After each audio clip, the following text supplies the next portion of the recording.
the podcast. How good do you want your life to be? It's truly about becoming the best version of yourself that's possible. This is Man vs. Marriage, the podcast.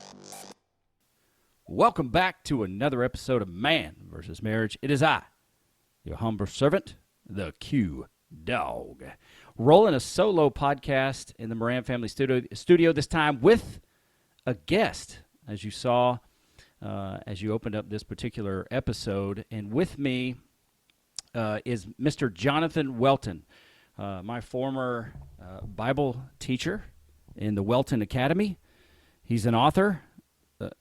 Jonathan, are you a best-selling author? I'd have to say yes. A couple of the books did that well. Yeah. Yeah. And he is also a part of an organization called Bulletproof Husband. That's right. And just to be completely open and honest, I left this particular podcast open for a discussion to see where it would go and how it would go. And I really believe that you, as our audience, will benefit from the things that he has to share. And we don't know exactly where the conversation is going to end up, but we've mapped out about 3 hours, 4 hours to get this thing done. So with that, I didn't even ask you before I started recording, do you prefer John or Jonathan, Professor? What's good for you? Let's go with John. Let's keep it easy. You got it. Yeah. John, welcome to the Man vs. Marriage podcast. And if you don't mind, just tell us a little bit about you. Thanks, Quincy. Great being with you. So let's see. If I go back, I'm 39 years old, been married 18 years. I have 3 young daughters. Currently, they are 9, 6, and 3 years old. And my wife and I, our family, were down in Fort Mill, South Carolina. We just moved back in December of 2021, and we're both originally from Rochester, New York. And so big move, and we're thrilled. And before all that, we spent years doing ministry stuff. I traveled a third of every year for about a decade. I wrote 12 books. I had an online school. 35 different countries I went to. Just basically hyperactive ministry work from 25 to 35 years old. And then around 35 years old, everything came off the rails and just crashed. My ministry, my reputation, my friendships, my marriage, everything crashed. And I've been known for a lot of things, and that's kind of a big part of what I'm known for now is having gone through that crash, but walked through it with a team, with a board, and with Danny Silk, and he ended up writing about it in his book Unpunishable. He tells the story of my wife and I and what we walked through, and that book's a couple years old now, and so the story continues and the marriage continues, thankfully, and Thankfully, that's right. Yeah, most importantly, and it's been very dramatic. The last 4 years has been a roller coaster, and times where I thought I was doing great, and I'd hit another wall, and there'd be another layer of drama and mess and pain and hurt and all of this that would come out. And finally, you mentioned I'm working with a program now called the Bulletproof Husband. I don't run it; it's not a ministry. I participate in it, and I became one of their top coaches, and I'm partnering with them, actually writing a book based on their material. And so that'll be coming out in early 2023. The Bulletproof Husband book will actually be released. So that's excellent. Yeah, it's a big focus now. Really went from this place of being a narcissistic, manipulative, constant liar, nice guy, uh, all that stuff, and the ministry world into 4 years of you know going on this journey, which has really connected me more into the world of men and masculinity and getting solid and authentic and really uh, finding solidness so that I could be that anchor for my wife and my three daughters, and be the man that they needed. So Yeah. that's the real quick version. So It is. It is a. That's the quick version, but I still appreciate you sharing it. And I think it's important for the guys and the gals. I mean, we have a pretty decent amount of female listeners as well. For them to know that there is and there can be success on the other side of devastation. And yeah, what I've always said, and what's rang true for me for the last 12, 13 years, is who you are is just not who you have to be. And if you've just always been, this is just who I am, this is the way I am, it's not who you have to be, as long as you're willing to make a move in the direction that's intentional. And obviously for you, for Karen, for your daughters, that is something that you had to do, and you have been doing it. And if we have to look at a litmus test, I just go back to the podcast that your wife Karen was on when she began to break this down. And I think it's a great story. I mean, it's a hellacious amount of pain for you and those affected, but at the same time, I think it's important for guys to hear what you went through.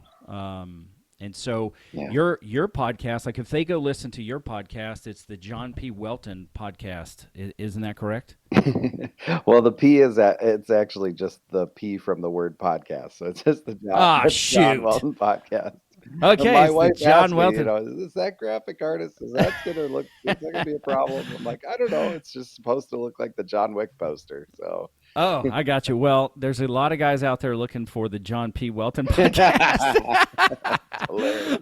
I'll put a link in the show and another feather in Karen's cap because she probably called it. But Yeah, look, I'm a yeah. slow learner, so She's the artist. So I think the artistry is great. I know during the school one time you were asking, for some input, about how you were kind of destroying some of the old cows or concepts yeah. of religion, and I had suggested you go in with shoot, I forgot his name. What's the guy Ryan Reynolds plays? Ryan Reynolds. Which movie? What do you think? Yeah, it's the superhero guy movie that he plays in. Green Lantern. No, Deadpool. it's another Deadpool. There you go. Yeah. I suggested that you go in as Deadpool, and it didn't make the cut, but I thought it would have been hilarious. Probably a little too far over the line, but with that said, you really put the full story out in the 4 part series on your Jon Welton podcast.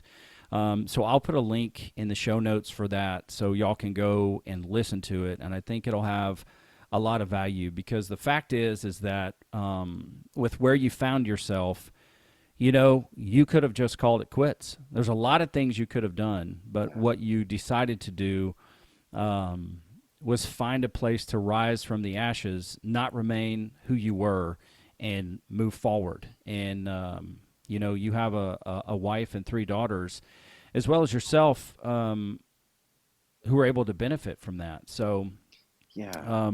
That one of the metaphors that really clicked for me because it's so easy to get thinking, well, I'm this. I'm a narcissist, or you get a label thrown on you. I'm a whatever, fallen minister or something, and you get stuck there.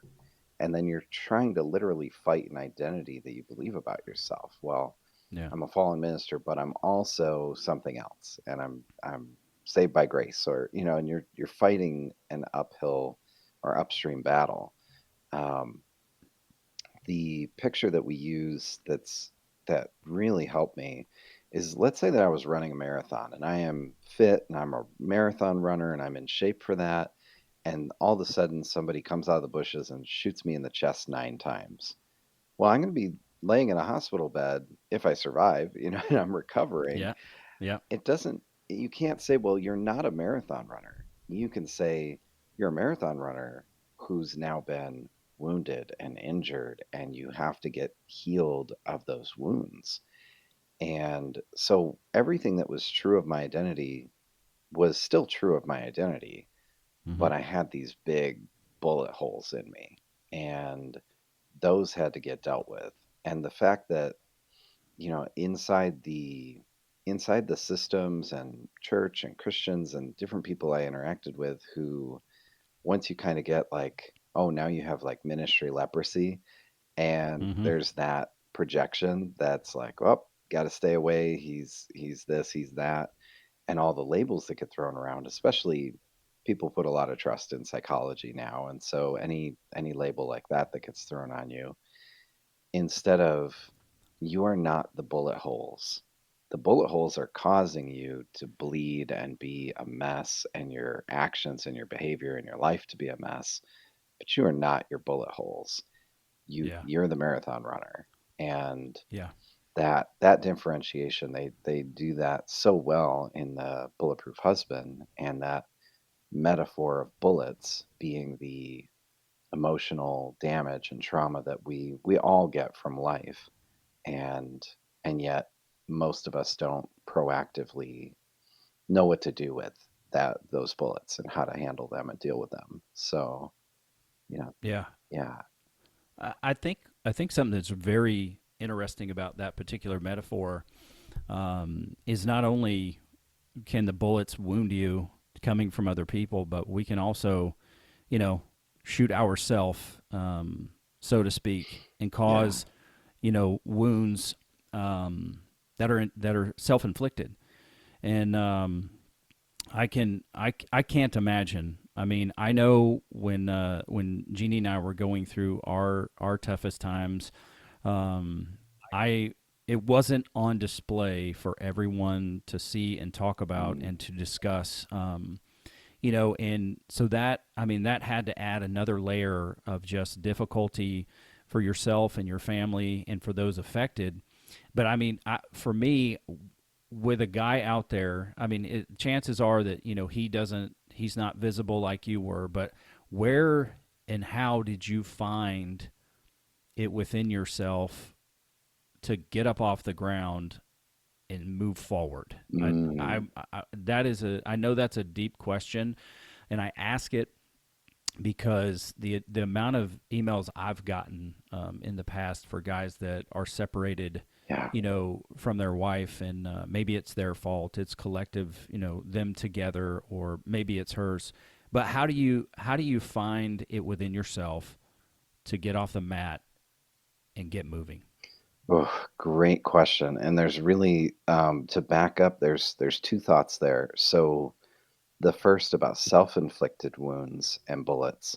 Yeah, 100%, 100% agree. And actually, and most people would be pretty challenged by this concept, but we actually teach that all bullets are actually self-inflicted, that That's a good word. other people are not doing it to you. And we think like that in our modern victim way of thinking.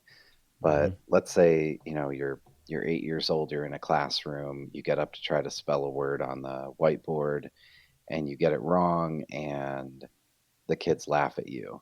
Well, the way that you might tell that is as a victim. But what you actually do is you actually tell yourself, they laughed because I'm stupid. And in that moment, you gave yourself what we call the stupid bullet. And it's actually, you gave yourself that bullet. And that bullet Wow. is a label and there's really common ones. Stupid bullet is a huge one for guys who, they have to explain everything, every detail. They're constantly talking, they're overwhelming their spouse, they can never listen. There's typically, guys who get a PhD, they're overcompensating for the 8-year-old inside themselves that actually thinks that they're stupid. So some of the most brilliant people I know have the biggest stupid bullets possible.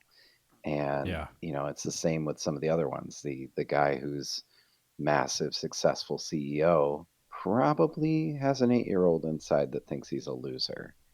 And so he has to succeed. And the bodybuilder, he's probably got a little kid who thinks he's weak. And, Hmm. these they all come with an overcompensation to make up for the label that they gave themselves. So 100% agree on that concept, and it's a very high level of responsibility that a lot of guys struggle with at first, because it's much easier to think, well, my wife, she's shooting bullets at me all the time, and it's like, oh, that's because You're the one giving her the ammo, dude. yeah, you have the victim bullet. You think you're a victim. so so then how motivation, I think really, there's two dimensions. Yeah, it is hard as hell to actually be on like a global stage of observation. When I crashed everything, Charisma magazine put out an article announcing it. When Danny Silk put out the letters saying that I was free from the restoration process and could go live my life, do whatever, do ministry or whatever. They put out another article announcing it. So it's like, okay, everything's under a microscope at an extreme level. You Oh got yeah. people write blogs, they can say whatever they want. Um, there's all kinds of things, and that is it's a crazy challenge. And I watch with, huge heart of empathy when I watch like John Chris get canceled a few years ago, everything Todd Bentley went through, everything Carl Lentz went through, everything Brian Houston's now going through. It's like I see both sides. It's like, oh, it's awful, some of the things that were done and behaviors and stuff. I get that. But then the heart of like, oh my gosh, I can't imagine the painful arguments and everything going on behind the scenes, and the whatever suicidal thoughts or Mhm. alcoholism or whatever might creep in there to try to cope with that embarrassment, that shame. There was a audiobook I listened to over the last few years called "So You've Been Publicly Shamed," Oh and wow. it was an interesting study of different people who, like, there was some CEO lady, she made some offhanded comment on her Twitter and then got on a plane, and by the time she landed, there was like millions of shares of the Twitter comment, and she had been fired from her company. The board had eliminated her, like basically just ruined her life by the time she landed in the next city. Yeah, it was like, Wow. holy cow, you can literally do something that small and it just blow up your whole life. And that's not to say I did anything small, but there's the way that the public now activates and goes after situations like this is just, it's the modern version of the public square where you put somebody in stocks in the middle of the town to point and laugh and mock and throw an egg at them and whatever. And and it's not to say that that does or doesn't work, but it's definitely not the kingdom. It's just there's nothing Christ-like about that. Yeah. So, maybe that's how the world does it or should do it or whatever, but that's not what the church should be doing with our own. And the way, I think it's in Galatians, Paul says, don't bite and devour each other unless you be lest you be consumed. And Yes. it's like that body of Christ cannibalism that takes place. And so how do I deal with that? That the brutal times that are very painful. Well, it was awful, but it actually adds an element of motivation. So Mm. a regular guy, when he's going through a separation, a divorce, something like that, his motivation, simply just look at your kids. Your kids need a marriage that works. They need you to figure it out, and they need that stability and security. It's just that simple and straightforward. I had that, But on top of that, because of being a public figure and watching how people never get back up. And if they do, maybe they go from, one level and then they get back up and they're now going to pastor a church of 20 people out in the middle of the countryside somewhere for the rest of their Mm-hmm. life with a huge cloud of shame hanging over their head. And I just was like, that's not right. And it's that marathon runner should be able to run marathons again if he actually deals with his bullet holes. And Yeah. there has to be somebody has to put in the work to actually walk this out, to set an example. I didn't set out to be the poster child of any of this, but if that's how the Yeah. Lord wants to use me, well, that's part of like laying your life down, being a living sacrifice. And if this is the thing, I've been hated for my great eschatology. I've been hated Oh for yeah. believing in women in ministry. I've been hated for like dozens of things that I've taught over the years. And so there's like, all right, so I can be hated for something new, not a problem. And and that's part of it is you have to get, for me, and I would say for anybody probably, you have to get past the shame, or else you haven't actually dealt with it. Like if you're trying to hide your bullet hole under your coat, it's not healed. It's not okay. But when you can really lay it out and be like, listen, here's what happened. Here's what I did. Here's how I treated people. Here's why I treated people that way. Here's the dysfunction that was going on in my inner world, and here's what I had to do to get rid of it.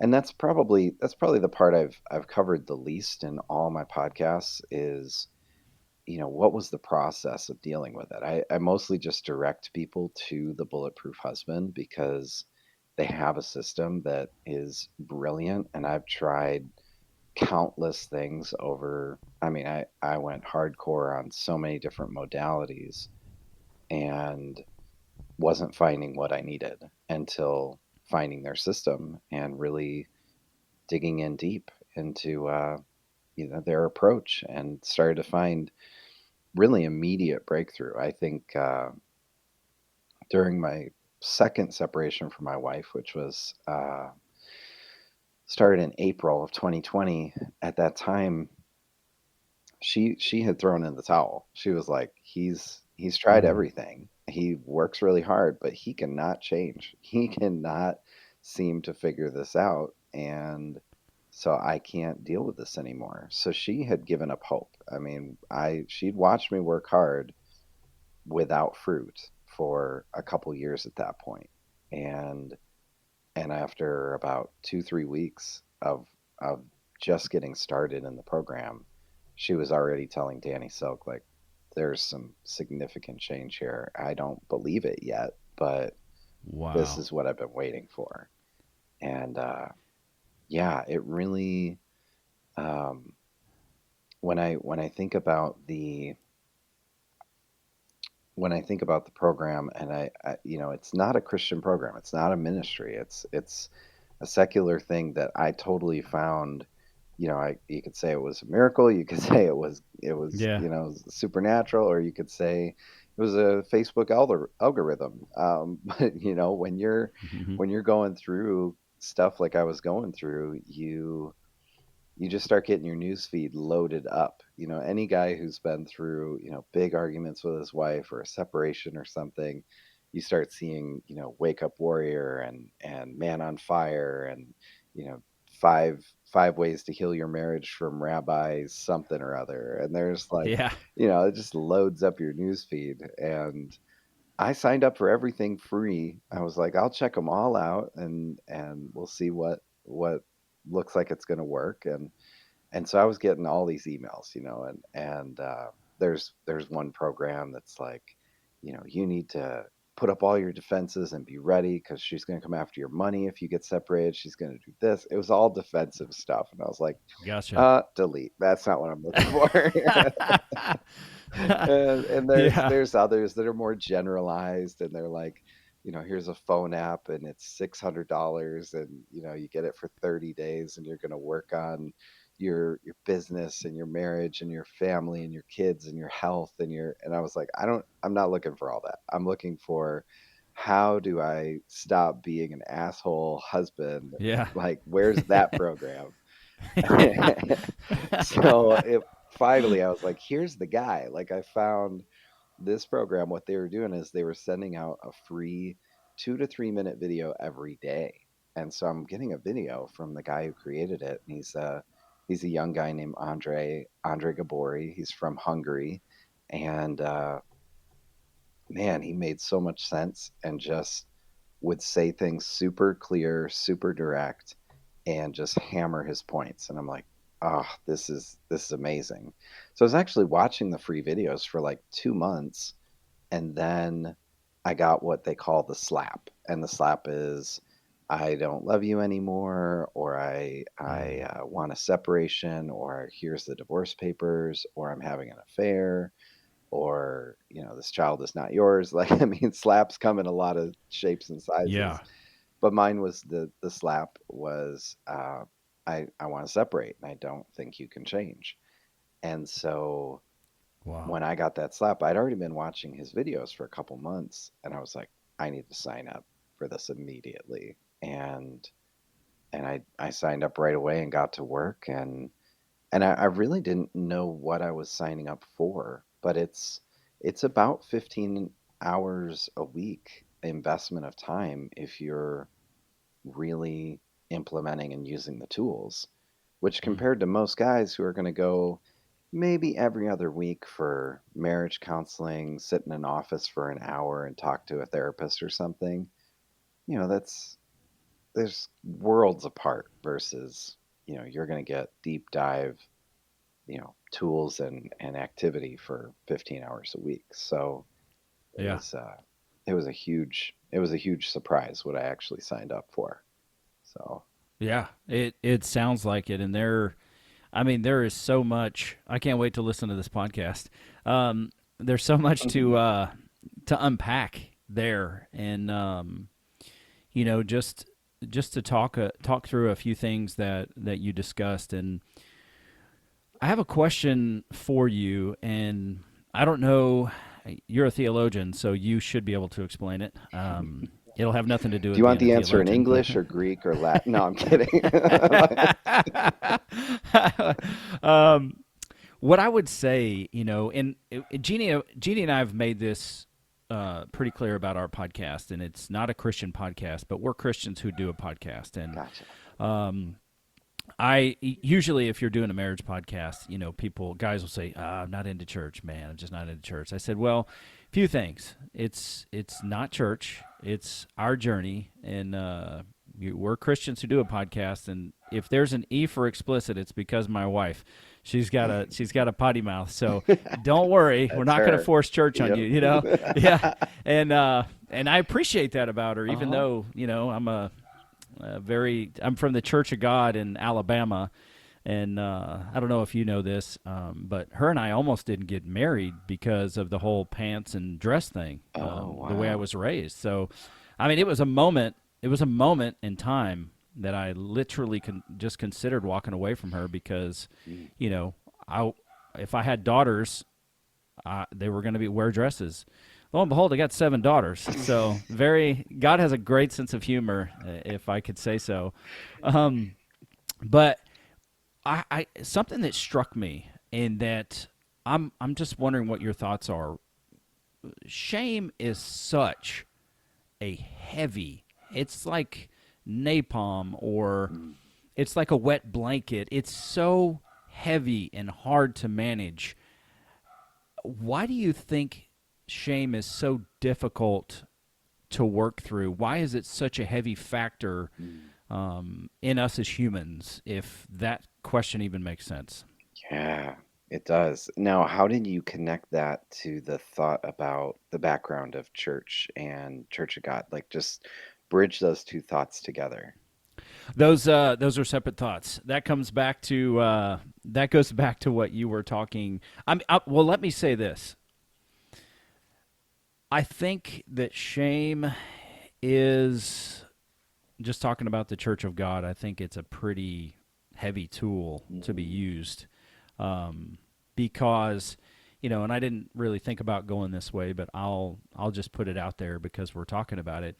The thing about it when I was growing up in the Church of God is that I constantly heard about the love of God, but in the same sermon, it was about how worthless we are and how we are no better than a filthy rag, that we're lower than Yeah. a worm. Like, those are things that my own dad, as a preacher in the Church of God, Yeah.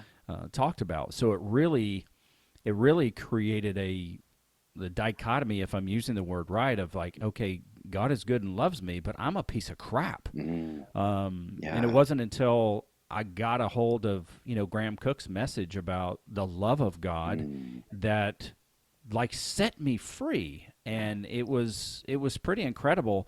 And I mean, the what you were talking about, how you took so many shots of, public shame or, Yep. Yep. public ridicule over your theology. I've taken some of those too, because Mm. it's it's like, hey, either Jesus was telling the truth or he was a liar. So what how are we going to look at this?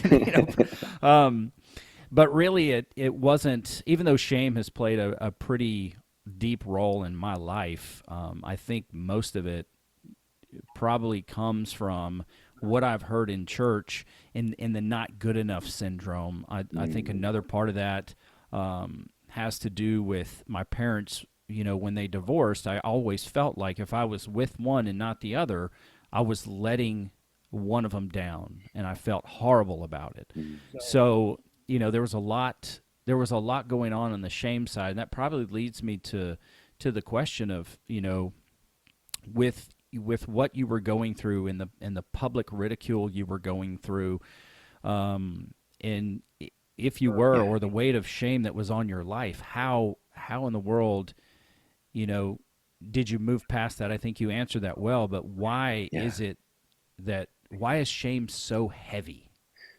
That's a cool question. Oh man, and great answer as far as where that's coming from. Um, would you say that did your wife have as much shame as you did, or was it lighter and different? I mean, she's the one who has the potty mouth and wears pants sometimes. So Yeah. The thing about Jeannie, is if you ever look us up on the internet, you'll see that I have no business being with her because she is so hot. But she does not operate with shame.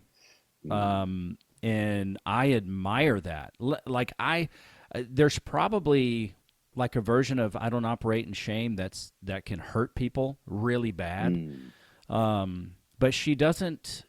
Shame is not the first thing on her mind. And so, we used to talk like when we were first together, and she's like, well, the way God speaks to me, just takes a 2x4 and hits me upside the head and says, here's where it is, stupid. And I'm like, I'm so taken back by that. I'm like, how could you ever say that about God? How could you do that? And so her shame is probably in another area, and I'm sure that she works through it. But really, shame is on probably more heavily laden on my side of the relationship. I would say. Interesting. Okay, what do you think the opposite of shame is? I have a thought, but just have you ever No, thought this is that through? great. This is great. Yeah. The opposite of shame. Let me just take a minute to think through that, because that in itself is a fantastic question. I would say the opposite of shame to me would be acceptance, even though that Yeah. might be wrong. That's where I would go with it. Yes, exactly. And I think that, even for the masculine versus the feminine, love feels different. So love for a woman is that like one of the highest forms of love is to feel completely emotionally safe. And one of the highest forms of love for a man is to feel completely accepted. And so, if you're a man who's insecure around other men because, well, they're not going to accept me. I'm weaker, I'm lesser than, I just feel that insecurity around other men. The insecurity is actually around a shame of who you are and a lack of acceptance of yourself, or, the fear that they're not going to accept you. And even higher for most men is my women are not going to accept me. They're going to see I'm a creep, I'm a whatever, I'm a weirdo, I'm a, I'm disfigured, whatever. Yeah. And even if they get one, you go out there, you get yourself a hot wife, but she's still, you got to hold something back. You got to hide something because she won't accept this part of you.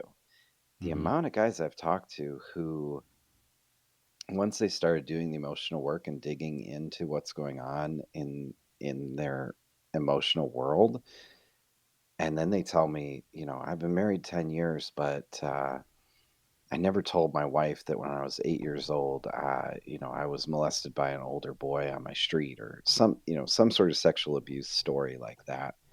Yep. And I'm like, how the hell could you be married for a decade and not, your wife doesn't know that? Like, to me, it blows my mind because I don't have the experience, but that's the power of shame, is that I'm like, how painful for that man to walk around thinking his wife can't hear that because she would reject him. She would, look at him like he's broken, disgusting, dirty, evil, something like that, and weak. And so he has to keep that inside and hide that. So he never actually gets love into that area to deal with that. He just carries that thing around Mm. hidden inside. And that's a really strong example, but I've heard that countless times now. And Yeah. it's like, wow, the power of that disconnect. But how many wives are sitting there going, I don't understand why he's so insecure around sex. He can't even say sex. He can't initiate. He can't this. He can't that. I don't get it. Uh, and so much of it goes back to his own stuff that he himself won't face. And Mm-hmm. most guys won't. And this is the shocker for women, because they're like, well, I don't understand. Why does it take a woman getting to the point that she's going to have an affair or a divorce before they will finally start working on themselves? And the picture that came to me one day was like, men are carrying around a bucket full of pain, like all the pain they've ever had in their life. They're carrying it around in a bucket. And their wife is saying, well, why don't you just look in the bucket and deal with it? And it's like, no, it's too overwhelming. I'm going to ignore it. I'm going to push it down. I'm going to do anything I can do to avoid looking in that bucket of pain and dealing with it, until she makes the pain so high through an affair or a divorce or some other threat like that, that it's okay, either I deal with this bucket or I'm going to lose my marriage and my kids. Now I will Mm. finally look in this bucket and deal with stuff. And that's what it takes for most men to get to that point, to actually deal with themselves. That is such a great analogy, because guys, we will just carry around heavy stuff. Yeah. It's just, I mean, the picture is articulated so well in the way you drew it out there, and then it takes your wife dumping the bucket out for you to look, you know, at what's in the bucket. And Yeah. that's an incredible way to put it. And I've long said that awareness in the hands of a man can be a weapon, and it can be a weapon for good, and it can also be a weapon for bad. Oh yeah. And when I look at things, and my wife will tell you this, if I see something and I'm aware of something within me, and funny enough, since the righteousness consciousness teaching, so to speak, Mm, that Bill and Rita, our pastors back in the day, brought us through, and then the Welton Academy. mm, If I'm aware of something, I've got to hone in on it, and run towards what's uncomfortable, mm. because I want each nook and cranny within me to be available for the presence of God. It's beautiful. So I think it's great that I didn't anticipate the conversation going some of this way, but I really believe that there are some guys out here listening who can truly benefit, because you're talking about, you know, shame is let me get back to it here because I had to write down a Yeah, note. we were talking about shame, Um, and there was a loop there that we didn't close. I could pick up on that. yeah, if absolutely, because Okay. I think shame has a really really ugly cousin, and they hold hands all the time. So I'm interested to hear what else you have to say there. So you had asked about why shame is so heavy, and Yeah. I think part of the reason is because we've never, in our modern, especially modern Western culture, we've not been taught as men how to actually deal with that bucket of pain that we're carrying around. And Mm. so it just gets heavier and heavier. But it wasn't like this back in the day. If you go back and you think in terms of living in tribes for thousands of years, you'd have men that would get up and they'd go out of the village and they would go hunt. And they might be gone for the day or the week or weeks on end. And they're out there and they are experiencing nature and men and masculinity and Mm-hmm. hunting, and they're together, and there's a natural transference of wisdom. And nowadays men are very disconnected, and so in that, what I think part of what got transferred is, let's say the tribal hunting party, now you're going to take down a saber-toothed tiger or a woolly mammoth, you're all going to work together, and you're attacking this thing, and somebody gets big scratch on their arm and they're bleeding. They're going to keep fighting, because if you don't, you're going to die. Like, saber-tooth tiger Yep. is going to kill you, so you got to suppress the pain and fight the thing until the battle's done.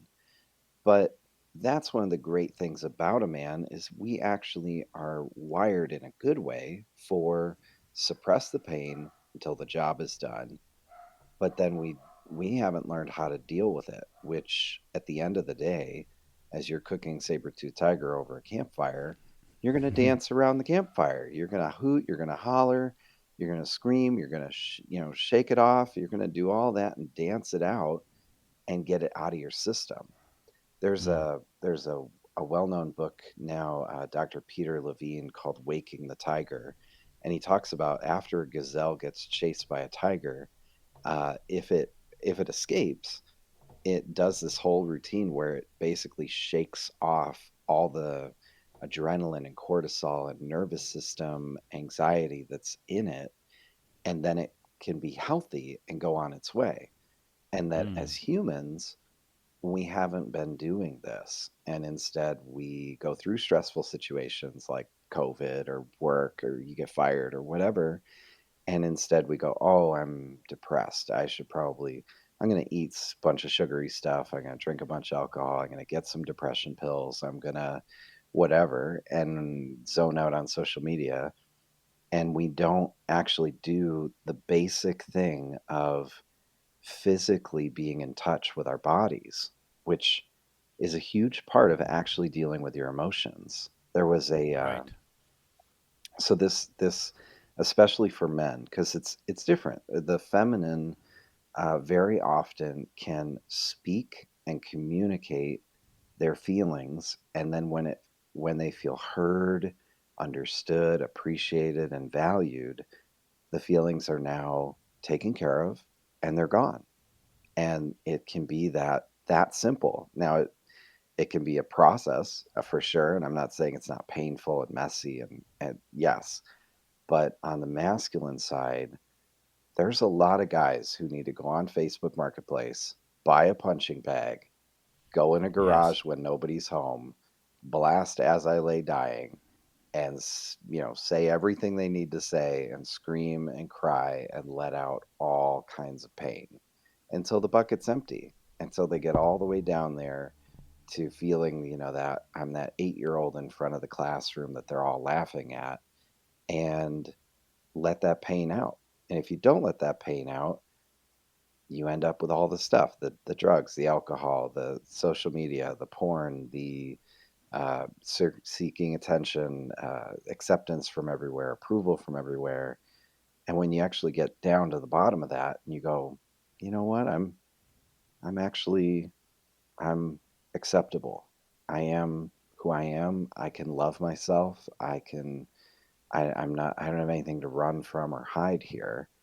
And all the bad stuff that I did in my life, I did because I was shoving that pain down and trying to pretend Mhm. it wasn't there, and instead of actually dealing with it. So, Yeah, I think that's a fantastic way to put it, and just to absolutely concur with what you're talking about. For the longest time, like I can go back to the time where, whether it was, finding out that my children were sexually abused by a babysitter, or our daughter having a grand mal seizure and having to be flown to UCLA out in California, and brain surgeries and life support, all manner of things. I knew that I had to be strong for my wife, my family, because they needed somebody solid to support them that was unwavering. mm, Not that showing some emotion is not helpful, because they will know from time to time how to express that, but saving it for the punching bag. It's interesting you yeah, bring that part up. And I think in your story you alluded to that as well. And there is such a release. The great thing is the punching bag never hits you back. But yeah, if you get to a place where you can do that, um, you can empty the bucket, yes, and it really truly helps. And the great thing is, if you have an empty bucket and a clean bucket, there's things you can fill that bucket with that will benefit you and your wife and your children, and then it's really worth carrying heavy things around. So I completely agree with you there. and I'll And add just a thought going. too, because we were talking Yep. about Christian, non-Christian. There's a lot of Christian guys have a harder time doing that. And they've been taught to be such nice little boys and Mm, not be in touch with those feelings and just squish that down. And they've become professional emotional suppressors. And it can be, I mean, I know guys, it takes them 6 months in the program before they will finally crack and start letting that emotion out, and wow. their wife notices an immediate change. Now she isn't in the garage, she doesn't know how the change happened, Yeah. but that as soon as he starts pulling some of that pain out and actually getting rid of it, she can tell immediately something has changed. And that that can be so hard, and yet we forget that we have an entire book in the Bible called Lamentations. Yeah. Come We on. got King David, who starts so many of the Psalms just like raging at God, or, go smash these babies on a rock, or kill my enemies for me, or, all this stuff.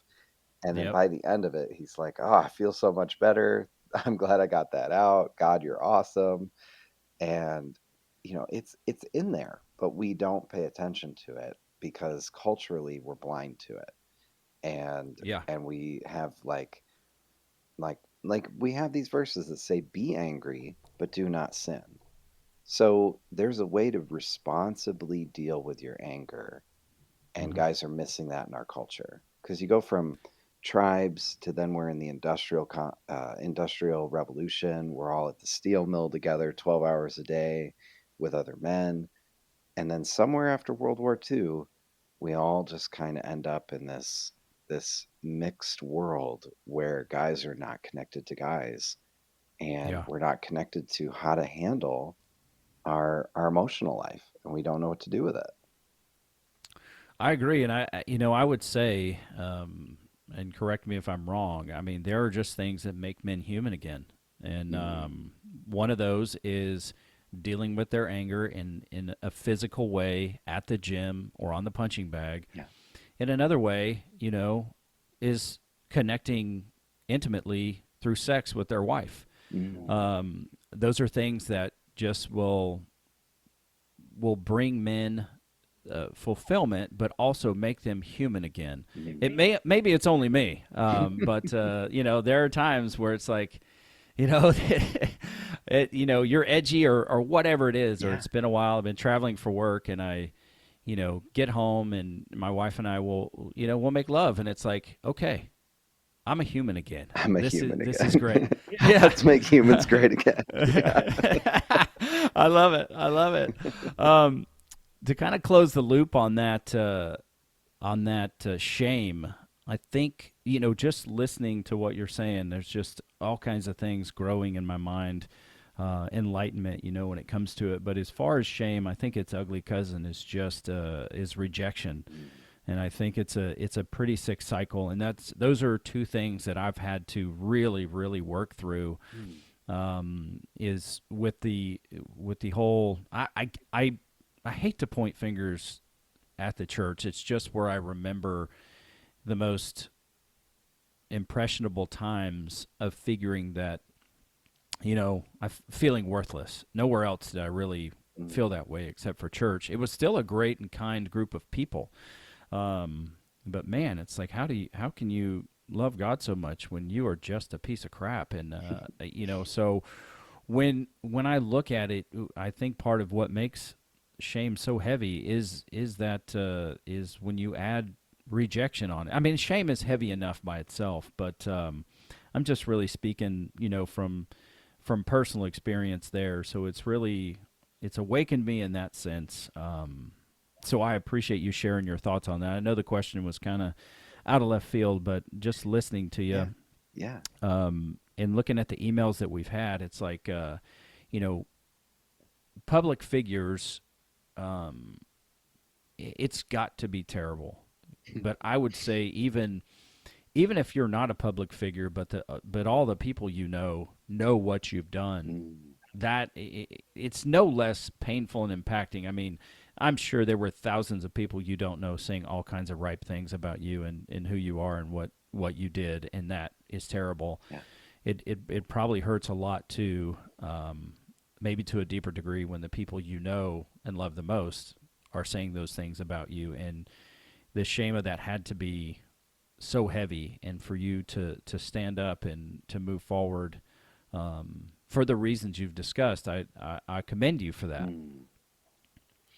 Yeah, I can jump off that thought about rejection too, and there's a few different thoughts there. So yeah, the shame was really heavy, and it was a lot to deal with.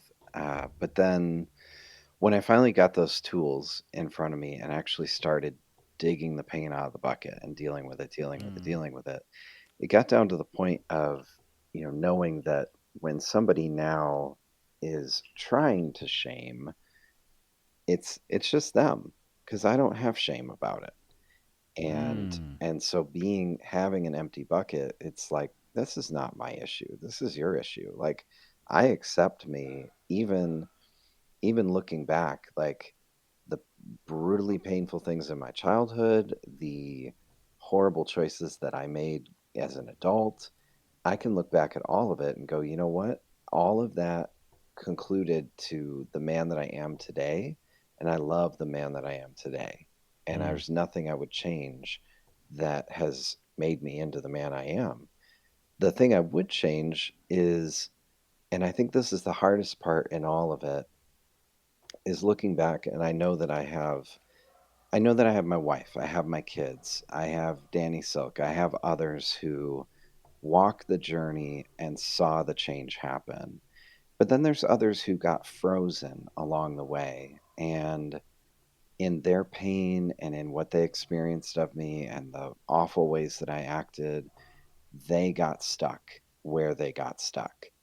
And they are wonderful, precious people that I miss, I think of often, friends and, you know, students, staff members, and it's so sad. I just I went to a funeral last week up in Nashville, and um, there's as I'm driving to Nashville, I'm thinking of different people I know around the Nashville area that Mm-hmm. have, they've all blocked me and won't anything anymore. And it's like, I get that. I understand why you would have blocked Jonathan 2 years ago, but I wish that we could still be on this journey together and you could see where we are now. Like, it's just that I think is the sad part. And that's not, it's not even from an angle of like, ow, that hurts, like a rejection. It's more of a sadness over that piece of what's missing.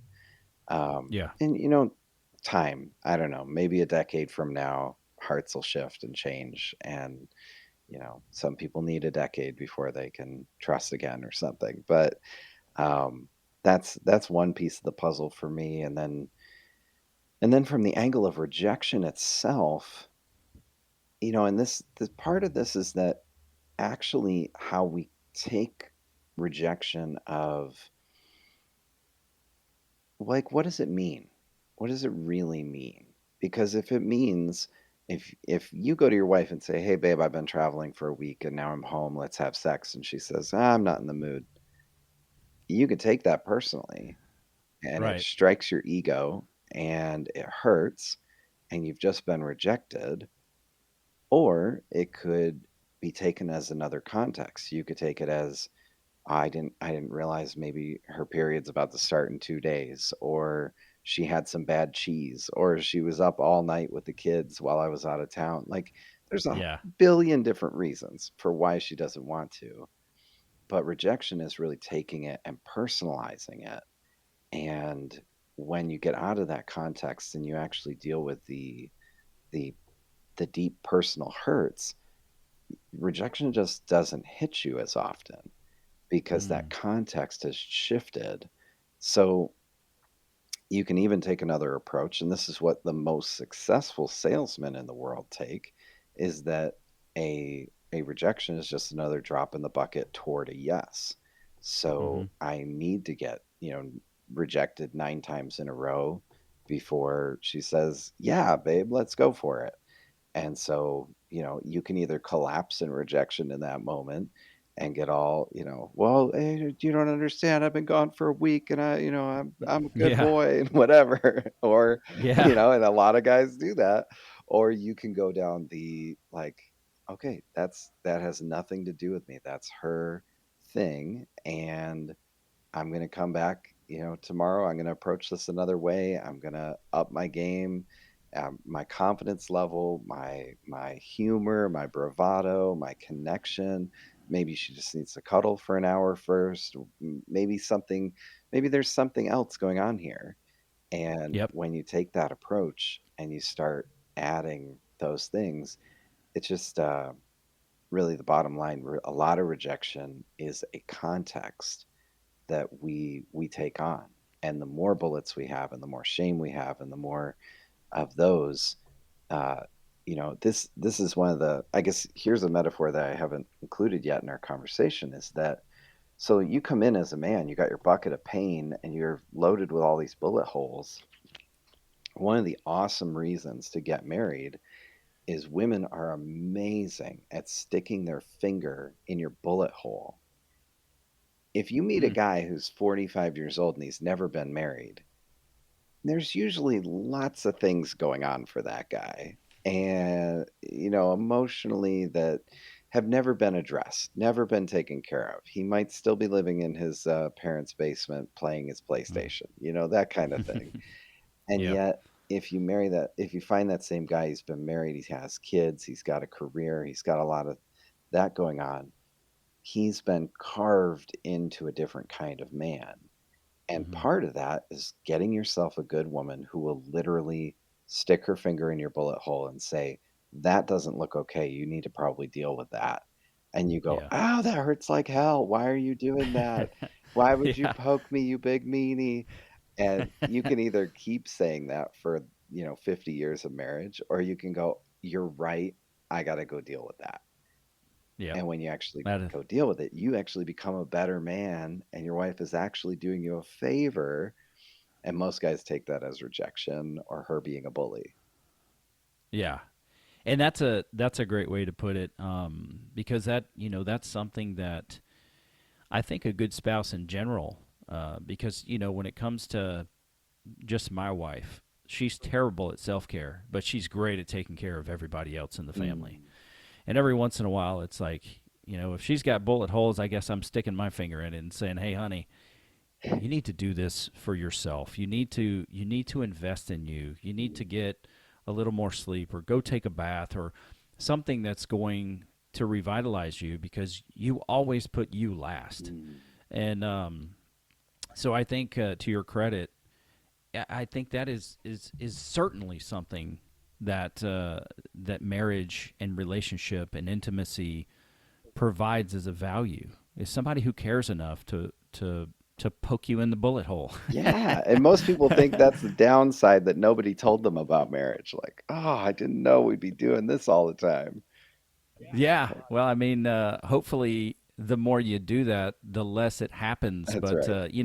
for some of us guys, it takes a while for us to get it. And like you say, we're kind of built to deal with it, and we do it too often. And just to kind of close the loop on the rejection side, I think you brought something up that's very, very important for us to understand, and it's contextualizing it, because I think a lot of rejection is, I say a lot, maybe a decent amount of it is really, it's a sea. It's like a vast sea of assumptions, and your assumptions are filling up that sea, which makes the rejection, it makes you sink in it, because like you say, when there is a rejection, no matter what it's about, all of a sudden I'm internalizing it. I'm assuming things. I'm making it personal, when it may not even be the other person's mindset. So I think that was a very helpful articulation for both shame and rejection. And like I said, I didn't necessarily think things would go that way, but I hope, in my heart, I hope it's helping guys out there, as much as it's kind of helping paint a picture for me. So I deeply appreciate that. Awesome. Awesome. Man, this has been a lot of fun. I think we probably should bring it for a landing, but man, I've so enjoyed this conversation, Quincy. Yeah, and myself as well, and I'm feeling like it's the same spot. I think if we try to add any more, we might just be overdoing it, because we definitely covered some pretty heavy topics, and maybe sometime we can have you back on. I'd love to. Maybe after the Yeah, book, I'd love that'd be to. great. Maybe after Absolutely. the book comes out, we can get that out there. Yeah. I'll put your information. Let me just commend you also for this. I was in your Bible school, but that doesn't mean you know me. And having the trust to come on the podcast, I appreciate that. It was never going to be a gotcha moment, but that's certainly something that it could have been.